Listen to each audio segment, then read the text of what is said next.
मनात काय चालू आहे तू जाणतोस, म्हणूनच मी तुला कौल लावलंय. जर माझं म्हणणं योग्य असेल तर प्लीज तुझा उजवा कौल दे. कसा फेडू मी हा नवस?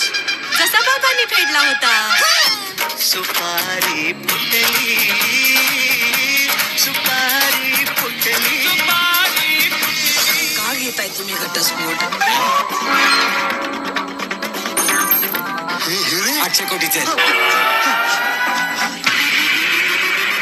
तयार झालाय. मूर्ती गणपती पडायला न्यायला. गणपती बाप्पा मोरया.